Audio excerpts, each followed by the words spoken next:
नमस्कार। हमारे साथ देश के सबसे पावरफुल व्यक्ति है, नहीं नरेंद्र मोदी जी नहीं है हमारे साथ है मुकेश अंबानी जी।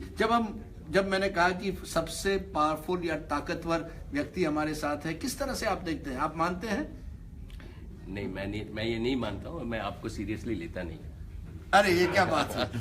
ये तो फिर मैं आपसे पूछूंगा कि आपको प्रेरणा किससे मिलती है? जब आप सुबह उठते हैं इतने सालों बाद, आपको एनर्जी कहां से मिलती है?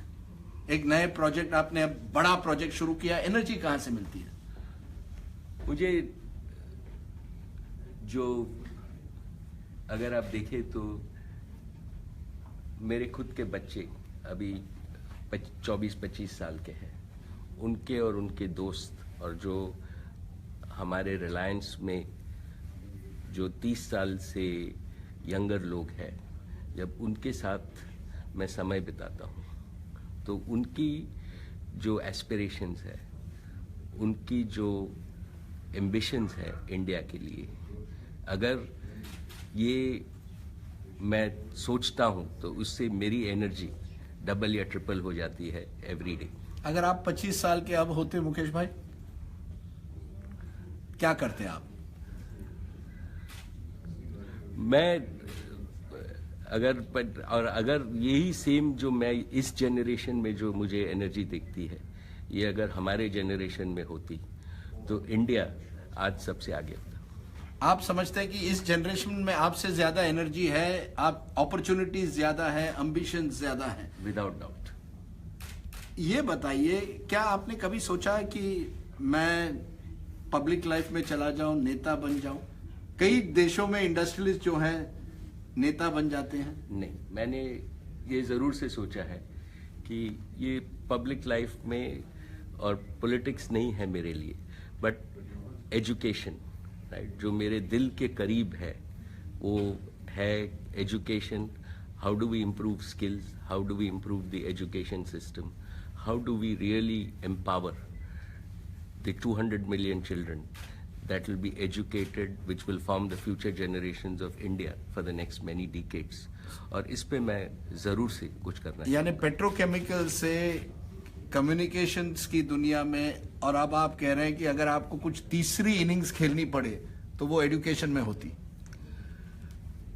तीसरी इनिंग्स तो नहीं, बट अगर मुझे मौका मिले तो मैं एजुकेशन और इंडियन यूथ को सर्व करना चाहूंगा in whatever limited capacity and capability I have. ये बताइए, जब आपका फेवरेट फूड क्या है? मुकेश अंबानी खाना क्या पसंद करते हैं? हमारा फेवरेट फूड साउथ इंडियन है, इडली सांभर इज व्हाट। और मुंबई में कोई फेवरेट जगह? हम मैसूर कैफे, जहां मैं केमिकल इंजीनियरिंग पढ़ा था, तो 1974 से 79 से आज तक वो मेरी फेवरेट जगह। अब आप तो मैसूर कैफे नहीं जा सकते, मैसूर कैफे को आपके पास आना पड़ेगा। हाँ, नहीं, हम जाते हैं और वो भी आते हैं।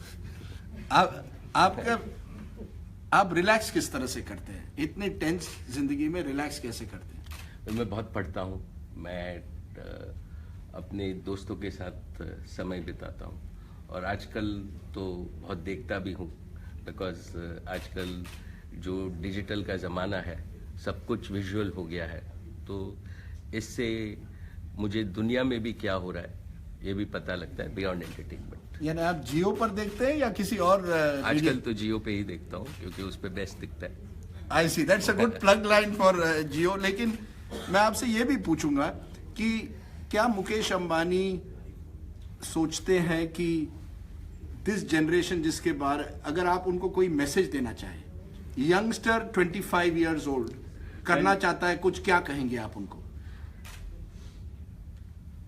आई थिंक दैट ये अगले 20 साल इंडिया के हैं, और आप सब इंडिया को अपनी राइटफुल प्लेस दुनिया में ले सकते हैं, और आपकी प्रगति के साथ इंडिया की उन्नति भी होएगी, और ये मौका once in a lifetime of a country है।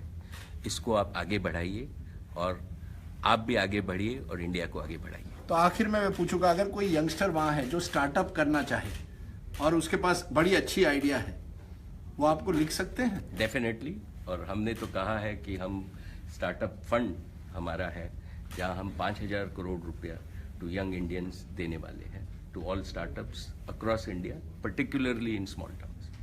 आपका हीरो कौन है?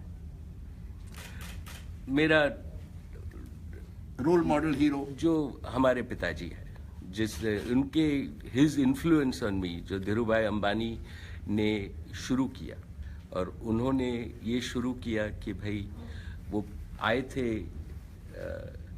बम्बई में 100 रुपए के साथ, और उनका ये लक्ष्य था कि मैं टैलेंट और बिजनेसेस ऑफ द फ्यूचर में इन्वेस्ट करूंगा, और जो उनकी फिलॉसफी है वो एवरग्रीन है, और वो हमेशा मेरे लिए अपने हीरो रहे। धीरूभाई अंबानी से नरेंद्र मोदी तक गुजरातियों का जमाना लगता है? तो आप पे है। मुकेश अंबानी जी, आपने हमसे बात की, बहुत बहुत शुक्रिया। मुकेश अंबानी, अगर आप मैसूर कैफे जाएं तो उनसे जरूर मिलिएगा, डोसा इडली वहीं खाइएगा, आप मुकेश अंबानी एक दिन बन सकते हैं। Thank you very much sir.